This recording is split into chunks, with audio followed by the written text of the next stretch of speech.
Part 3 Bio Section Academic Year 2023 Past Paper IMAT।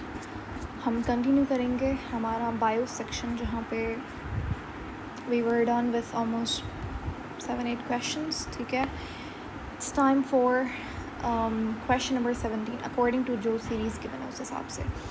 तो question number 17 के अंदर वो कहता है listed below are 3 different families with genotype। हमारे पास ये 3 families हैं और इनके genotype given है जो कि ये है mother और father दोनों का given है। related to color blindness। अब color blindness जिनको नहीं पता वो color blind हमारे पास एक तो पहले तो it's a color blindness हमारे पास क्या है, एक जेनेटिक डिसऑर्डर है। ठीक है, उसके बाद कलर ब्लाइंडनेस हमारे पास एक्स लिंक्ड रिसेसिव डिसऑर्डर है। इसका मतलब क्या है कि ये एक्स क्रोमोसोम के ऊपर इसका जीन मौजूद होता है और ये एक रिसेसिव जीन है, यानी कि अगर हमारे पास 2 एक्स हैं, ठीक है, एक डोमिनेंट है और एक रिसेसिव है, ये कलर ब्लाइंडनेस वाला है। ठीक है, तो इस अगर फीमेल है तो फीमेल के अंदर जितना भी एक्स लिंक्ड रिसेसिव डिसऑर्डर है वो फीमेल के अंदर होने के चांसेस कम होते हैं क्योंकि फीमेल के पास 2 एक्स हैं। मेल में इसके होने के चांसेस ज़्यादा होंगे। मेल में जब अगर एक भी रिसेसिव एक्स आ गया तो मेल के अंदर ये हो सकता है, लेकिन फ़ीमेल में जब तक दोनों रिसेसिव नहीं होते तब तक कलर ब्लाइंडनेस नहीं हो सकती। हमसे क्या पूछा है इन्होंने, हमसे पूछा है कि बताइए ये जो फैमिलीज़ यहाँ पे गिवन है इनके अंदर किन के में कलर ब्लाइंड डॉटर होगी। अब कलर ब्लाइंड का मतलब क्या है, कलर ब्लाइंड कंडीशन क्या आती है जब हमारे पास एक्स रिसेसिव होता है और डॉटर का मतलब है एक्स की बात हो रही है, एक्स वाई नहीं। अब देखो यहाँ पे आप क्या करेंगे, क्रॉस करवा के देखोगे। क्रॉस कैसे करवाएंगे, अगर तो थोड़ा सा आपको प्रॉब्लम होता है समझने में, ये चैप्टर आपको नहीं अच्छे से समझ आया हुआ या प्रैक्टिस नहीं है इन क्वेश्चंस की, तो आप यहाँ पे पनट स्क्वायर बना सकते हो। ठीक है, कैसे बनाएंगे, ये आप वैल्यू यहाँ पे लिखोगे। ठीक है, ये लिख लिया हमने और ये वाला जो है ये एक्स कैपिटल आर और ये वाई यहाँ पे आ गया। अब आप क्या करेंगे, इनको क्रॉस करवा ऐसे करवाएंगे। ठीक है, फिर इसको करवाएंगे। ठीक है, फिर ये और ये क्रॉस होगा, फिर ये और ये क्रॉस होगा, तो ये हो जाएगा ऐसा। ठीक है, समझ आ गया। तो आप पनट स्क्वायर से भी कर सकते हैं, लेकिन मैं डायरेक्ट करवाऊँगी क्योंकि टाइम कम है आपके पास। ठीक है,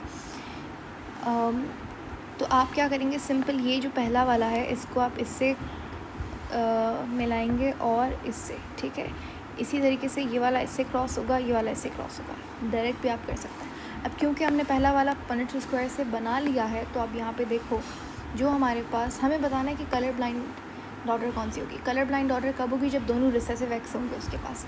तो यहाँ पे दोनों डोमिनेंट है, ये नहीं होगी। ठीक है, ये भी डॉटर है तो ये भी नॉर्मल होगी। ठीक है, क्योंकि इसके पास एक रिसेसिव है, बाकी ये तो दोनों सन है, तो इनको हटा दो। इसका मतलब ये पहला वाला ऑप्शन सही नहीं है। दूसरा आप देखें, आप लिखे बगैर भी इसको करने की कोशिश करें एक बार। स्मॉल आर है, यहाँ पे कैपिटल आर है, इसका मतलब ये नॉर्मल है। फिर एक्स है, वाई है, ये सन हो गया, इसको हटा दो। फिर ये एक्स और स्मॉल आर कैपिटल आर है, यानी कि डॉटर तो है लेकिन कलर ब्लाइंड नहीं है। और फिर ये और ये तो क्या होगा, सन होगा, रिमूव कर देंगे। उसके बाद हमारे पास है कैपिटल आर स्मॉल आर, ये नॉर्मल डॉटर होगी। ठीक है, फिर है एक्स वाई, ये सन होगा। अब आप क्या करेंगे, इसको इससे करवाएंगे तो ये हमारे पास एक्स। चलो ये हमारे पास क्या आ गई, कलर ब्लाइंड डॉटर आ गई, क्योंकि दोनों जो है वो रिसेसिव एक्स और बाकी एक्स वाई सन होगा। इसका मतलब ऑप्शन 3 जो है इसके अंदर कलर ब्लाइंड डॉटर होगी।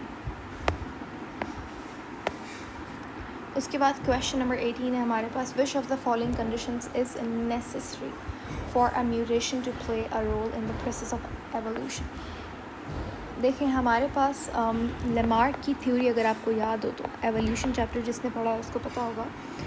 बहुत सारी थ्योरी पहले हमारे पास लेमार्क ने थ्योरी दी थी। लेमार्क की थ्योरी को हम कहते हैं थ्योरी ऑफ एक्वायर्ड कैरेक्टर्स। ठीक है, इन्होंने कहा था कि जो भी कैरेक्टर एक लिविंग ऑर्गेनिज्म अपनी लाइफ टाइम में अडॉप्ट कर लेता है वो उसकी आने वाली जनरेशन्स में भी जाएगा। जैसे नेक ऑफ जिराफ क्या होती है, लंबी होती है, तो वो आने वाली जनरेशन्स में भी इसलिए वो इस तरीके से होती गई, क्योंकि वो एक जनरेशन में पेड़ ऊपर थे तो उनको खाने के लिए जिराफ जो है वो अपनी नेक को स्ट्रेच करता था, ठीक है। तो ये इसकी थ्योरी थी, इनकी थ्योरी थी। उसके बाद हमारे पास एक साइंटिस्ट है जिनका नाम था, आई थिंक इनका नाम वेस्टमैन था, not sure about the spelling, लेकिन इन्होंने थ्योरी दिया था जर्म कंटिन्यूटी का, ठीक है।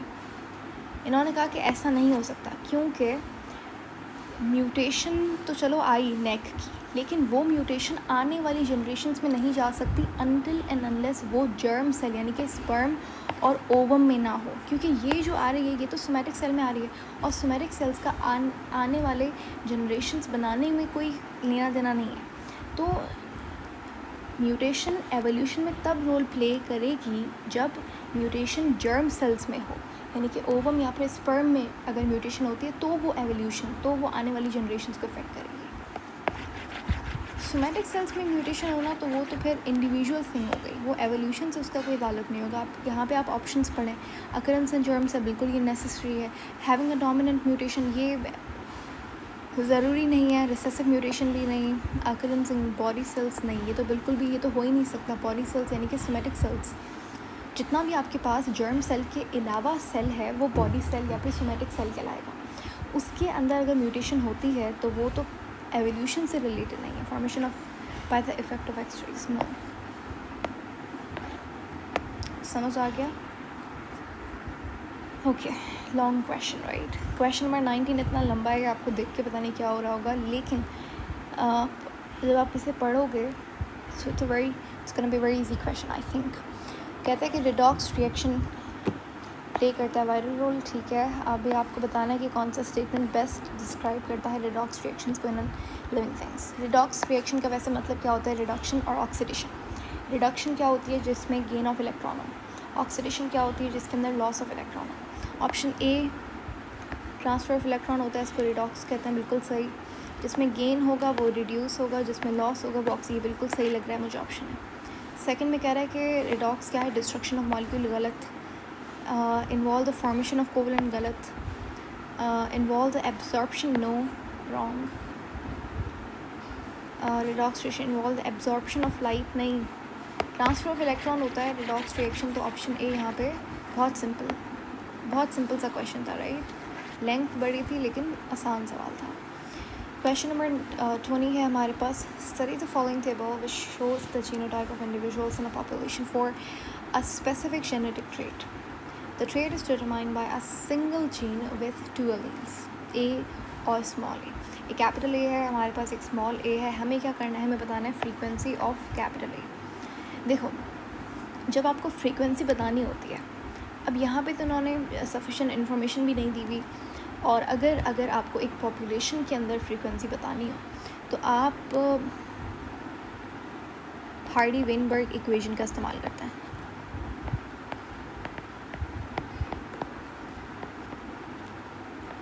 p² + 2pq + q² is equal to 1। p² क्या है? डोमिनेंट है। q² क्या है? रिसेसिव है। और pq क्या है?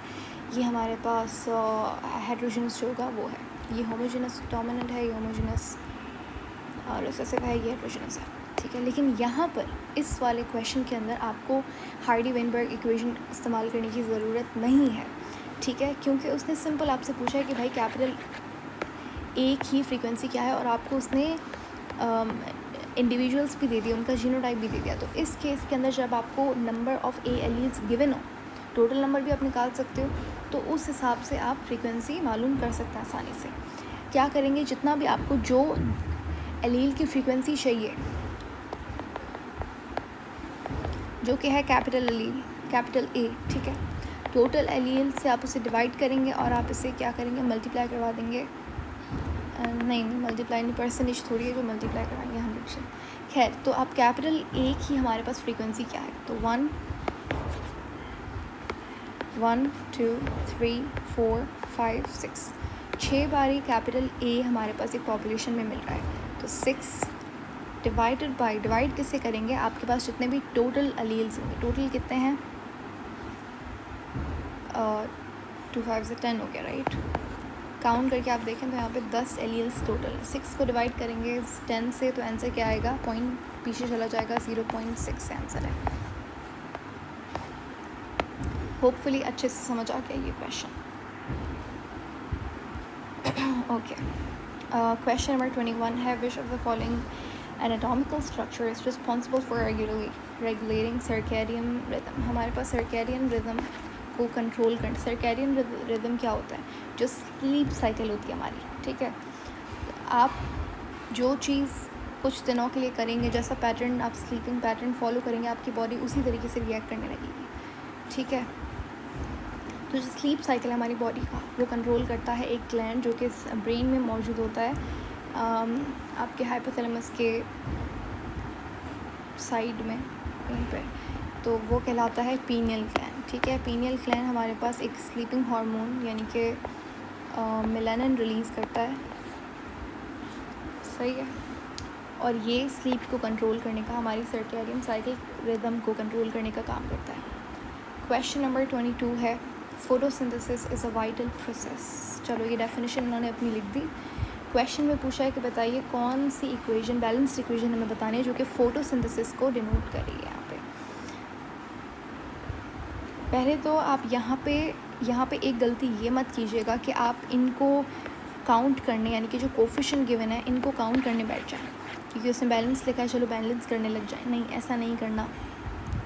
सिंपल तरीका इस क्वेश्चन को सॉल्व करने का वो ये है, देखो हमारे पास आंसर तो हर कोई दे देगा इस सवाल का, क्योंकि बहुत आसान क्वेश्चन है, पर स्कोर उसका ज़्यादा आएगा जिसने टाइम कम यूज़ किया बायो जैसे आसान सेक्शन पे। सो आई प्रेफर कि bio is the most easiest part of IMAT, ठीक है, क्योंकि उसके पे रीजंस भी हैं, इंटरेस्ट भी होता है हर किसी को। बायो सबको अच्छी लगती है, जितना भी प्री मेडिकल स्टूडेंट जो मैंने देखा है उसे। सो एनीवेज़ आपको यहाँ पे इस क्वेश्चन को सॉल्व करने में ज़्यादा टाइम नहीं देना चाहिए, क्योंकि अब यहाँ पे कोफिशिएंट्स को नहीं है देखना, आपने पहले देखना है कि अच्छा प्रोडक्ट सही है, प्रोडक्ट और रिएक्टेंट आप देख लो पहले एक नज़र, तो उसमें आपको आंसर मिल जाएगा। मोस्टली ऐसे होता है IMAT वाले क्वेश्चन। अब देखो कार्बन, हमारे पास फोटोसिंथेसिस में वैसे क्या होता है, कार्बन डाइऑक्साइड होती है, H2O मिलता है, उसके साथ हमारे पास यहाँ पे सनलाइट वगैरह क्लोरोफिल होता है, और उसके बाद हाँ चलो एनर्जी भी चाहिए होती है, ATP जो बनता है, फिर यहाँ पे ग्लूकोज बनता है C6H12O6, और ऑक्सीजन रिलीज़ होती है। ऑप्शन ए बिल्कुल सही है, यहाँ पे H2O, एनर्जी, ग्लूकोज, ये सही है। ऑप्शन बी पे आ जाओ, कार्बन डाइऑक्साइड, ये इन्होंने रिएक्टेंट वाली साइड पे ग्लूकोज डाल दिया, बिल्कुल गलत, एलिमिनेट कर दो ऑप्शन को। चलो कार्बन डाइऑक्साइड है, H2O है, ये बन रहा है, कार्बन डाइऑक्साइड रिलीज़ हो रही है, नहीं ऐसा नहीं हो सकता। उसके बाद ग्लूकोज डाल दिया है, हम गलत, ग्लूकोज डाल दिया गलत, एलिमिनेट। समझ आ गया किस तरीके से सॉल्व करेंगे, तो ऑप्शन ए सिंपल सही जवाब है।